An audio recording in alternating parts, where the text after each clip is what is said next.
This is my 72 volt fully customised Surron Light BX that I have been maintaining, customising and riding for the last 3 years. And just when I thought I was very nearly done with this bike, turns out I actually hate it.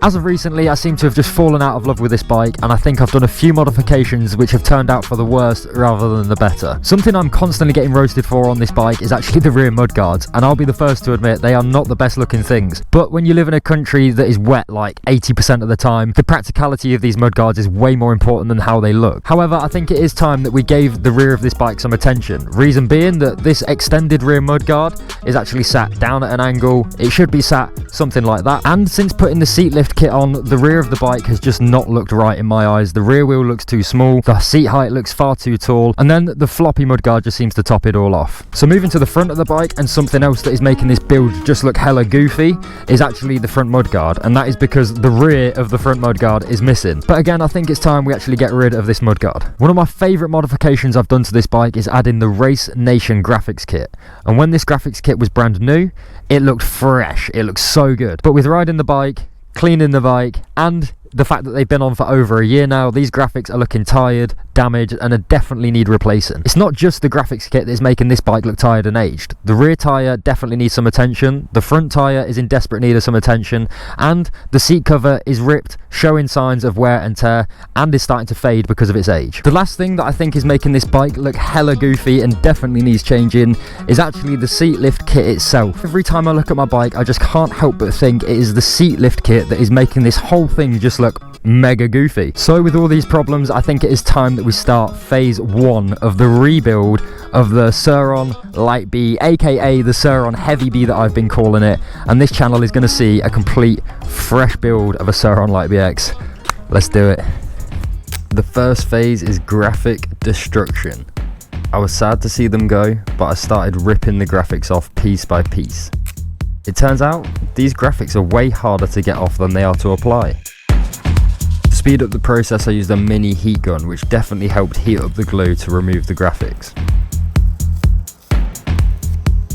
So that's it, it's now official. I've completely ruined my original Surron Light BX build. There is residue and there is bits of graphics still stuck all over this bike. Now it's time for phase 2 of remodeling this Surron, and the next stage is getting this thing cleaned. Let's do it. I had to remove all the sticky residue that was left from the graphic stickers. I used a rag soaked with petrol to help break down the residue and lift it off the frame and the plastics. After hours of scrubbing, it was time for more scrubbing, but this time to clean the dirt and petrol residue off the bike and give us a clean bike to work on.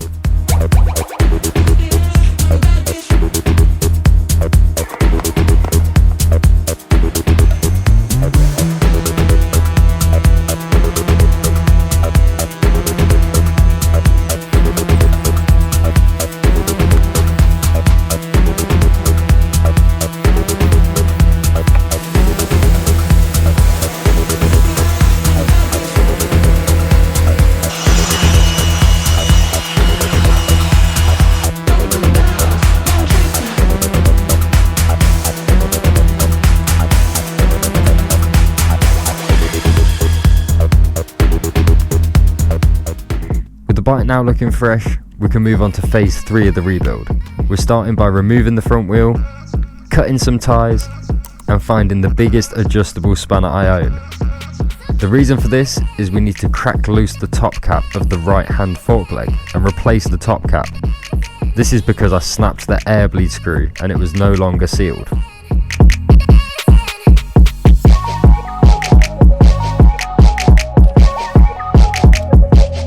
The old top cap removed, I could install the new top cap, making sure the adjustable dials were still working correctly.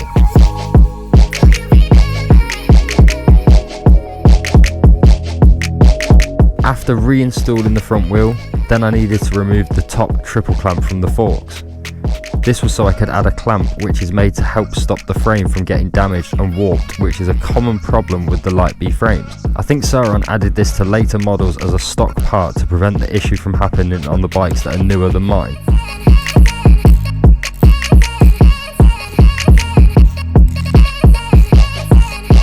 So with the new clamp added, I could move on to swapping out the yellow tinted headlight that I've been using and go back to the bright white LED bar light, which I've always used to use. The yellow light looked cool, but it just wasn't bright enough for me.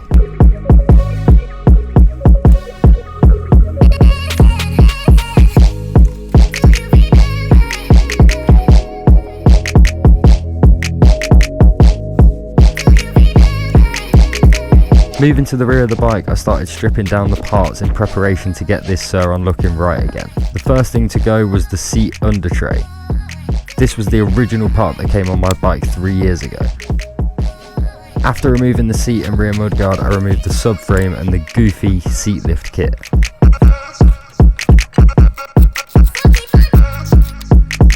And we weren't taking half measures. The rear wheel also needed removing to give us access to the jack shaft.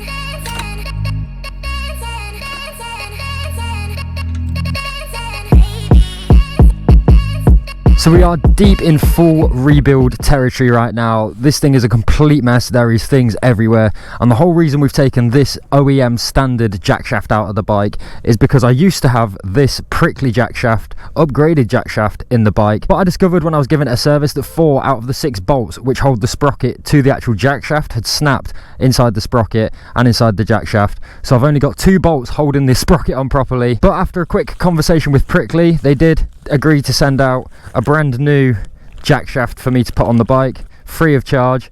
However, it is a completely different blue to what I was originally running, so they are the 2 different jack shafts side by side. And although it is a completely different blue, we're still going to be sticking it on the bike, so that is the reason that we've took the standard jack shaft out. So all I've got to do now is swap this pulley onto this jack shaft, put all the bearing seals and spacers back in it, then we can have the brand new prickly jack shaft back in the bike and get rid of this OEM stock jack shaft. The new prickly jack shaft was ready to be installed, and you'll see me using a rod to hold the jack shaft into the swing arm. This makes it slightly easier to get the swing arm back into the main frame without having to hold the jack shaft in place and try and fight the swing arm into position. The rear wheel was ready to be reinstalled, and nothing beats the sound of an old dry chain on a brand new sprocket. The next step was to fit the subframe back on, minus the seat lift kit. So we've got this Surron looking a bit more like a Surron. We've got the seat extender kit taken off, brand new prickly jack shaft inserted, loads of other bits and bobs changed, but the real reason we started even doing this was to finally fit this Ling QI AliExpress bigger, thicker, softer seat with side plastics, extended rear guard, and it's all held together by bolts underneath with a metal plate as well. So this is going to solidify the back of the bike, making it just completely solid. Everything's going to be bolted up. There's going to be no more flappy rear mudguard, which was doing my head in. Plus, this should just make this whole bike look like a complete dirt bike, proper motorbike. I've had this sat at my house for over 6 months waiting to go on the Surron. So now we can finally get this thing bolted onto the bike. I'm ready for this Surron to look like a proper dirt bike. Let's get this on.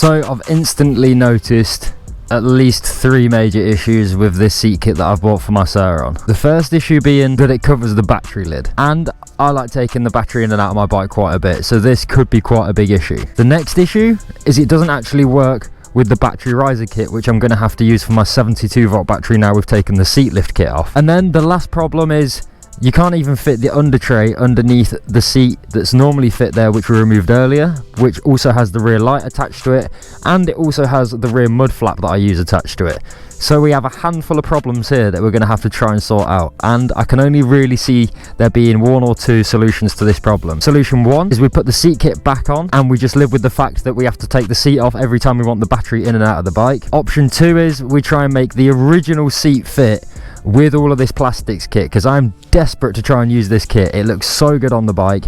It might not look as good with the original stock Surron seat, but there's only one way we can really find out, and that is by taking this off and seeing if we can bolt these plastics onto the stock Surron seat.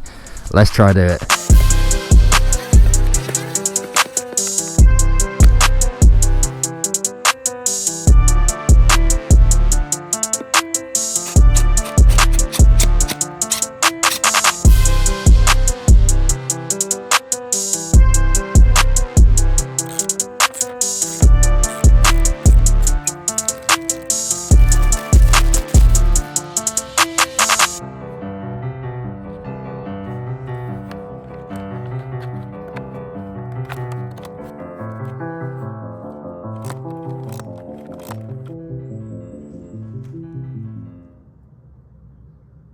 So far, I would say that this has been a successful refresh on my Surron Light BX. This thing is looking insane. We've replaced some broken parts that were already on the bike. We've added a load of new parts, and I've added even more new parts off camera, which I haven't shown you yet. So let's see what I've added. I've added a set of brand new Plus MX3 tyres, front and rear. These were the tyres I was running before. They're great tyres and they look good on the bike. As always, I did have to trim the rear tyre to fit with the chain, but this is a common occurrence when having a 16-inch rear wheel when it's not dished over enough. Down at the bottom of the bike, I've added a fully charged bash guard. But it is never easy adding a new bash guard when running an upgraded motor like the Torque motor. I've had to butcher this bash guard to get it to fit properly because of the bigger size of the Torque motor. On the opposite side of the bike, I've had to trim this whole piece of metal off, and I've had to carve grooves for the fins of the motor to sit in. It is not a pretty job, but hopefully with a lick of paint it should look alright. At the front, we've had to turn to the dark side, and I've had to put a Talaria OEM front mudguard on to replace the Surron front mudguard. These things look way more aggressive, way more stylish, suits this build way better, and it's definitely put the cherry on top for this Surron rebuild. So now we've finished the first stages of this Surron Light BX rebuild. We've got to go test this bike and make sure everything works. So we're going to take it to rik-e-Hills, where they're having a bonfire night, track day, fireworks in the evening. Should be a good time. So let's get this bike loaded up and get to the track. Let's do it. Let's do it. We got the Komodo back on the channel. We got Lewis with the Ultra B back on the channel. We're at rik-e-Hills. We got a drone flying about. Yes, lad. And we're going to get straight into it by the looks of it. So as far as I'm aware, this rik-e-Hills is basically a massive trails track. It's like 2 miles long. Here we are, rik-e-Hills. Basically a massive trail of berms, jumps, lumps, bumps. Should be insane. Should be decent. Go on, Pocket. Give it some, lad. Give it some. Oh, it is sloppy already. Good job I put some new tyres on, really.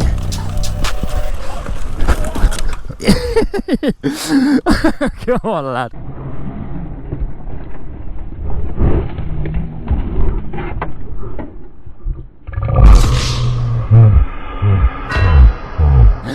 Oh, you got it. Are you good? Oh my god, it's sloppy.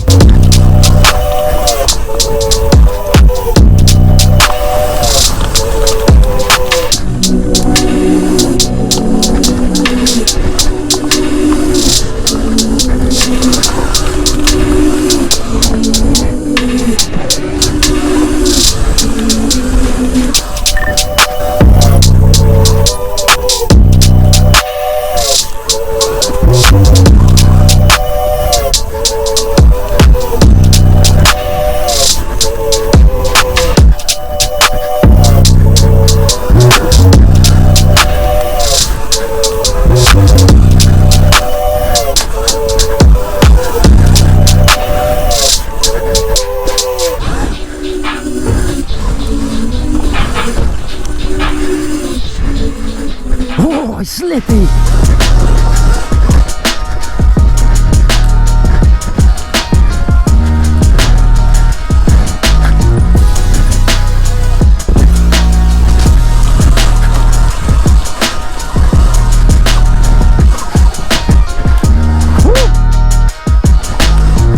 Oh my god, it's so sloppy, bro.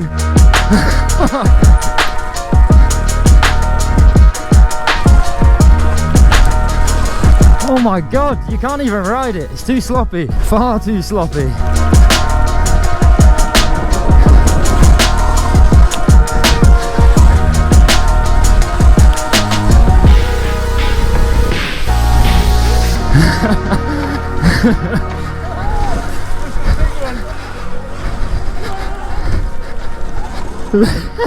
It's an impossible hill climbs right now.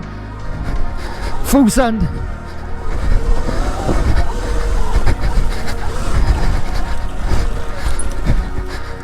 Oh my god, it is so sloppy. Winter time is here, bro. Oh my god, I can't get no traction. Even Lewis is struggling on the Ultra. Oh my god.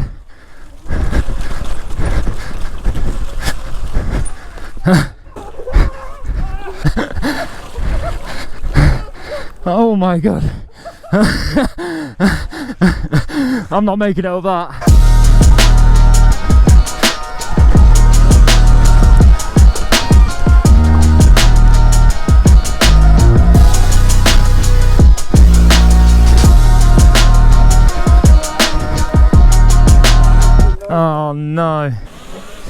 Yeah, I ain't making that from here.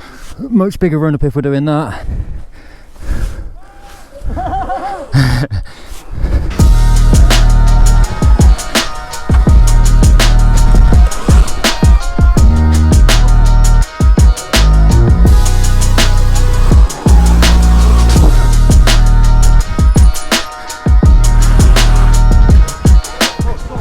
No, you're all good, bro. I wasn't behind you.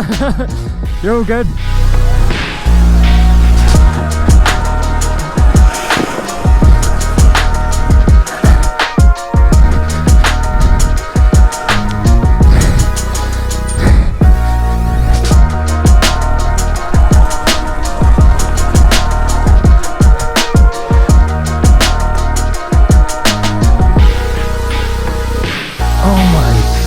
No wonder it's making some noises. Look at that.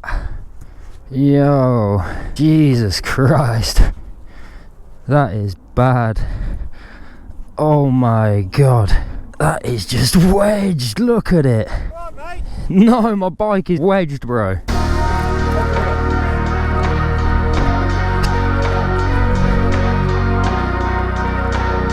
As much as I love the Surron Light BX, they are just not track bikes like this. And this is the problem when you get people saying, oh, they're motorbikes, they should be on dirt bike tracks. No, they shouldn't. Look at us. You can't even ride them here. All right, there's still people who probably can. But for the majority, just ain't built for it. They're little trail bikes. They're fun little throw around bikes. Here we go. And this is what I mean. They ain't built for it, man. Literally just as I'm on about it. I'll see you in the next one. Peace.